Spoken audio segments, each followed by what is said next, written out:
Hello and welcome to the Watering Hole. Thanks for checking out this clip. Don't forget to like and subscribe because that'll make the baby Jesus cry, and I know how much you guys love making the baby Jesus cry. Okay. Moving on. Yay! Conservatives are outraged that Tim Walz provided free tampons for all students who needed them. Oh boy, they're doing the Tampon Tim thing. Yeah, this is like their response to being called weird was to be like, no, Tim Walz is actually weird because he wants kids who are like menstruating to not stain their pants when they're at school.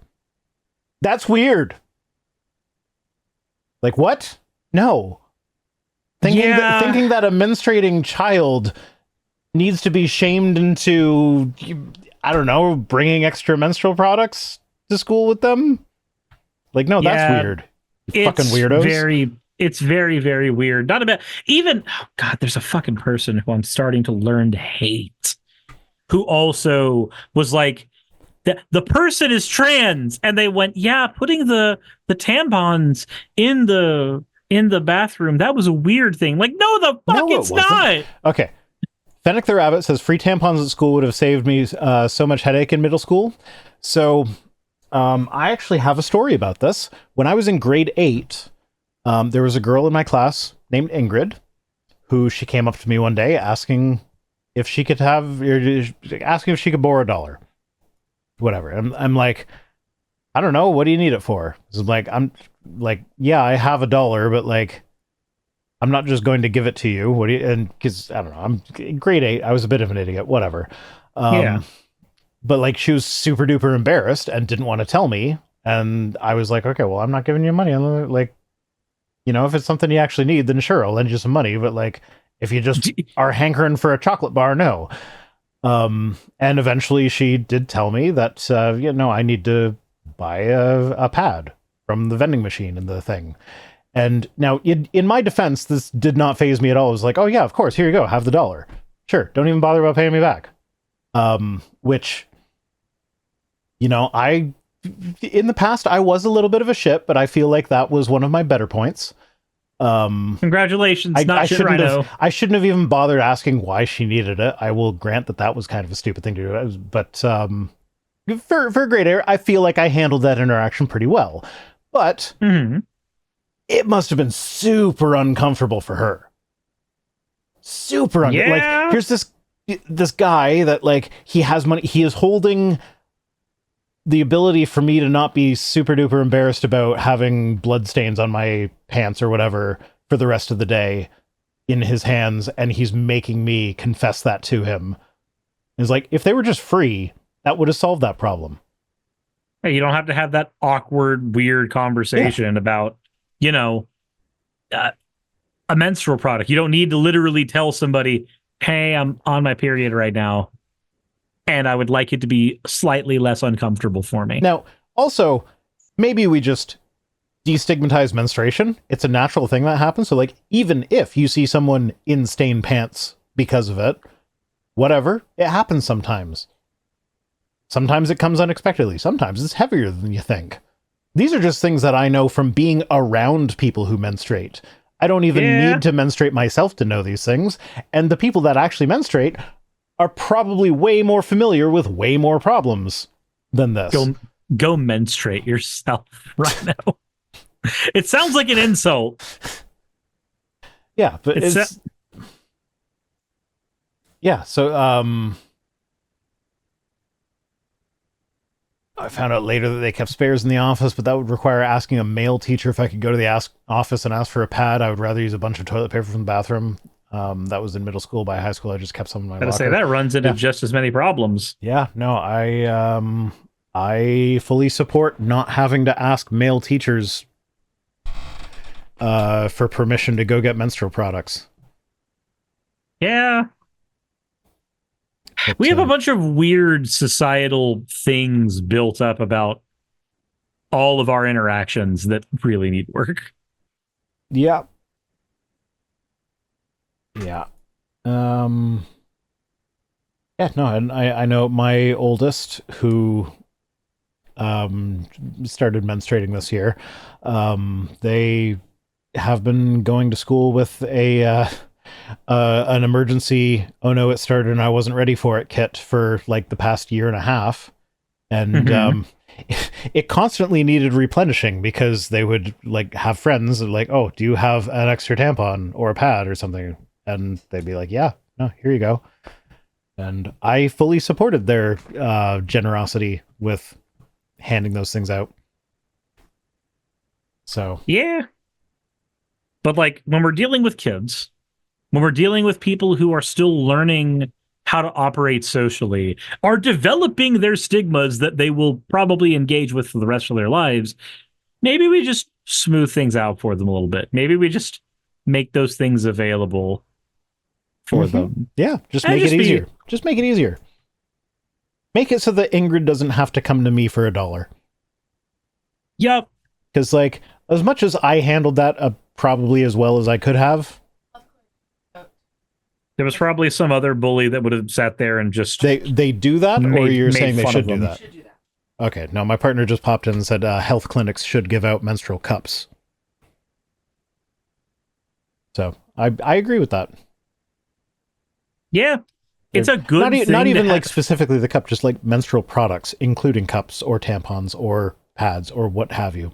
Man, did you also see that that like a lot of the conservative campaign, especially over on Fox News, is getting upset that Walz supported a free lunch program for kids? Like, it's insane. How is feeding children a bad thing in your eyes? I don't get that. How do you want to pretend that y'all are not the villains when you are literally going, no, you don't understand. We cannot feed them.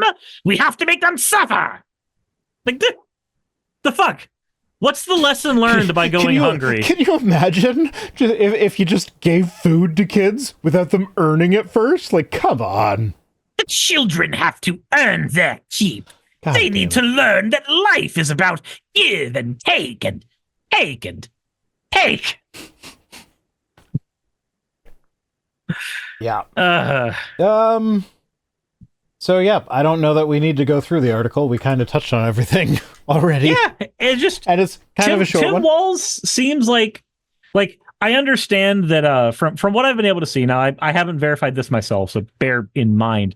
But apparently, like AIPAC has supported him a couple times. I don't know what all of the stuff is in regards to Walz, but everything that I've seen from the conservative outlets about Walz. Oh, so, yeah, everything they say about him as like a condemnation is like, no, that's good, actually. It is just maybe, what was the one? Libs of TikTok decided to show one. Let me find the tweet, because I specifically responded to this one. I found out today that I'm blocked by Libs of TikTok. I had no idea until someone sent me a link to one of their tweets. Let's see here. Tim Walz signed HF 146 into law. It's a radical transgender trafficking bill that shelters minors who travel across state lines to get surgeries. Yes, without yes. consent. Yes, that's the one where they lump in. Oh yeah, okay. Let me just. It's like there's a lot of stretching having to be done with that particular one. Yeah, no, I'm pulling it up in the chat so I can read it.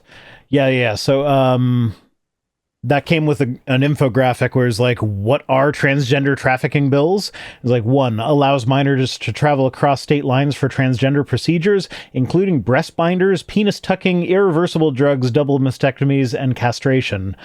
So like, this is just playing off the fears of people who don't know what the fuck they're talking about. It's like, like penis tucking and breast binding, that's just how you get dressed in the day. That's not, you don't cross state lines to tuck your penis. You just tuck your penis while you're getting dressed. You don't cross state lines to get breast binding. You just put a binder on when you're getting dressed. That's not a medical procedure. And so it's just lumping these things in together. And like the mastectomies, generally happen on kids that are between 16 and 18. Like if it actually happens on a minor. Mm-hmm.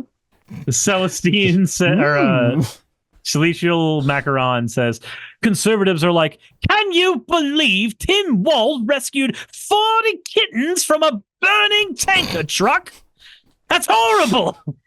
So my partner, when I've been showing her clips of him, like since he was announced, and her reaction to him is like, oh, he has the charisma that Trump would have if Trump was coherent.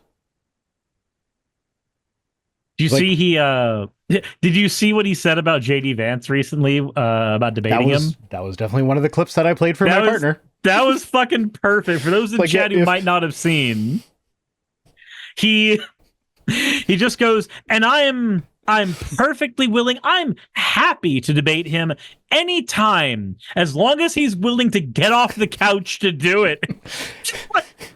Boy! And then the people in the crowd behind him basically reenacted that meme of like all the like the one guy who's like dunks on someone and everybody else is like, oh! Yep. So it's funny because for years, the Democratic strategy has been, for better or worse, when they go low, we go high. Yeah. And right now, the strategy has been, fuck you, dunk time. Yep. And it's great because we're watching the Republicans are freaking out about this, being like, oh, how dare they stoop to the level of personal insults? How dare they stoop to our level? Like, how dare they engage in the strategy we've done for years? Have you seen the fucking guy that you have as your candidate? Have you seen him? And you're complaining that we're insulting you? Fuck off with that noise. Fuck off. It's kind of insane. The they go low, we go high strategy only works if the only people you're ever accountable to are your peers. But when your voter base is constantly watching that happen and watching their rights get eroded away every time a conservative politician manages to shift the Overton window far enough to the right that everybody's willing to do that,